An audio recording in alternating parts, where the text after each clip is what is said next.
कल का प्रसंग बुलाकी राम सिमरन का बहुत सुंदर ढंग हमें समझाता है। अपनी करनी से किसी पेड़ के नीचे बैठा हुआ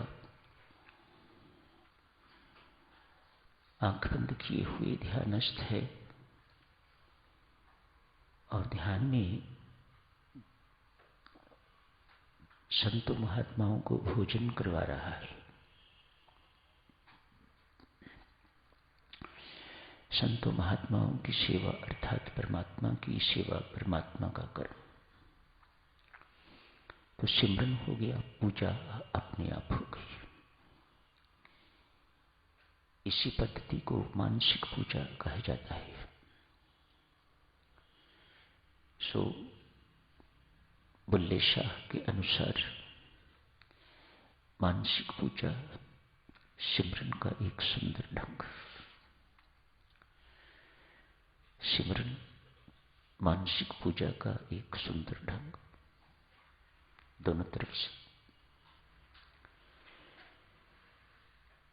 मानसिक पूजा में देवियों सज्जनों, हमारी पद्धति भी मानसिक पूजा ही है। स्वामी जी महाराज की जो सिखलाई हुई साधना है वह भी मानसिक पूजा ही है। इसमें सामग्री की जरूरत नहीं होती, वस्तु प्रधान नहीं है ये मानसिक पूजा। प्रसाद नहीं चाहिए, फल इत्यादि, पैसे इत्यादि कुछ नहीं चाहिए। भाव प्रधान पूजा है मानसिक पूजा। सर्वश्रेष्ठ पूजा माना जाता है इसे। सामग्री वाली पूजा को गौणी पूजा कहा जाता है, हल्की पूजा कहा जाता है।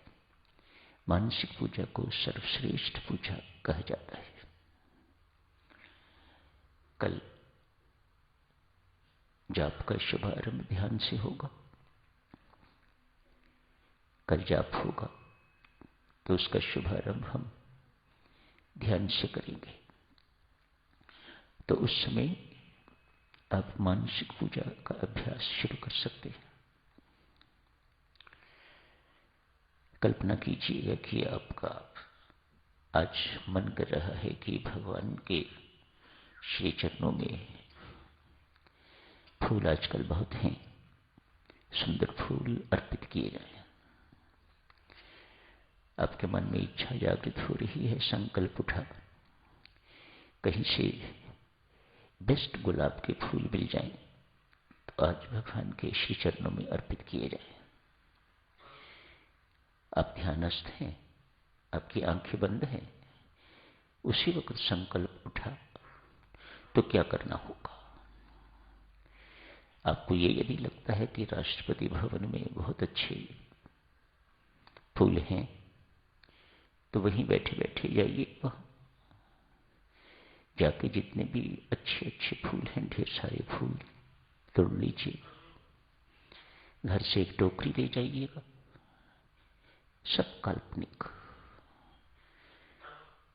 टोकरी के अंदर भी एक कपड़ा बिछा लीजिएगा, एक एक फूल डालते जाइएगा, भर लीजिएगा टोकरी को, लाके भगवान के श्री चरणों में रख दीजिएगा। लीजिए प्रभु, स्वीकार कीजिए। मानसिक पूजा, स्मृति का ढंग, स्मरण का ढंग बुल्ले शाह सिखाता है। कल मालिक ने जब पीठ पर पांव जोर से मारा, बुल्ले शाह आगे लुढ़क गया। आगे लुढ़कने के बाद कहता है, परमात्मा नमस्कार करना शायद भूल गया था, आपने नमस्कार करवा लिया। मेरा प्रणाम आपको स्वीकार करना था, वो आपने कर लिया। भक्त की भावनाएं कितनी सुंदर हुआ करती हैं।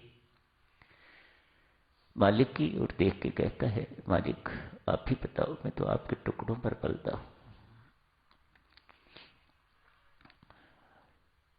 जो आपको अपने आप को साधक चलो छोटा माने, छोटा समझे, वास्तविक ढंग से कोई दिखावे वाली बात नहीं, किसी से प्रशंसा की अपेक्षा नहीं। कोई कहेंगे बड़ी विनम्रता है इसके अंदर, ना, ये सब कुछ नहीं है। उसके अंदर से ये सब कुछ उठता है कि मेरे से सब ये बड़े हैं, बहुत अच्छे हैं, मैं सबसे छोटा हूं। ये अंदर से भावना जब उठने लग जाए तो ये भक्ति की ऊंचाई के चिन्ह है। बुल्ले शाह, अभी बुलाकी राम है, अभी बुल्ले शाह नहीं, बुलाकी राम कहता है मालिक साहब, आपके टुकड़ों पर पलने वाला आप ही बताओ भला, इतने सारे संतों महात्माओं को कैसे खाना खिला सकता है।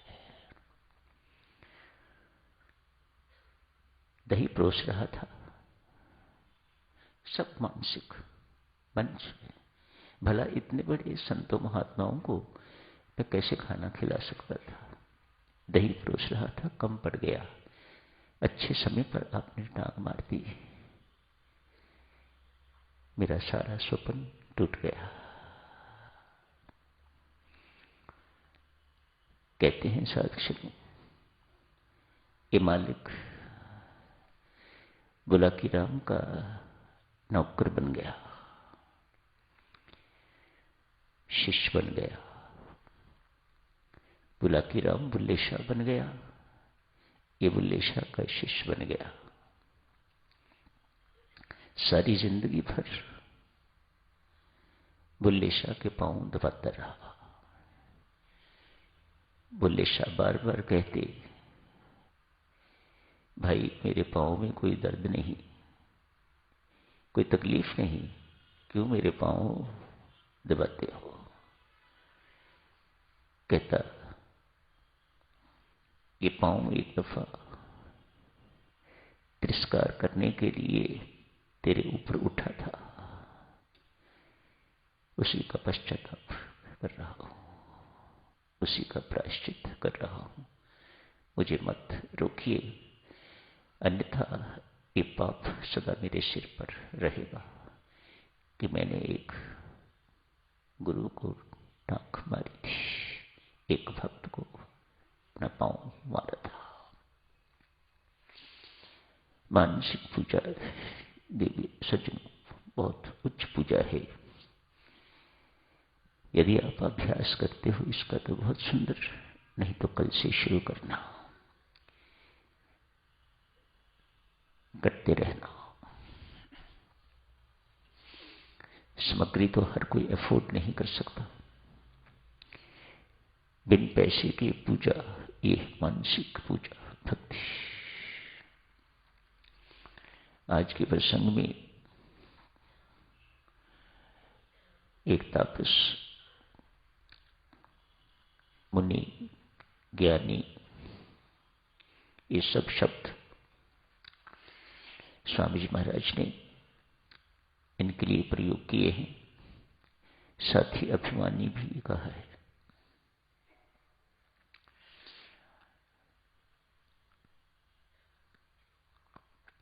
कैसे व्यक्ति अभिमानी भक्ति मार्ग का अनुयायी तो नहीं हो सकता। ज्ञानी कहा है, तपस्वी कहा है, मुनि कहा है, भक्त नहीं कहा। भक्त में ये देवियों ये अपेक्षित है कि उसके अंदर किसी प्रकार का अभिमान नहीं होना चाहिए। भक्ति तो इसी को ही कुचलती है, नष्ट कर देती है अभिमान को।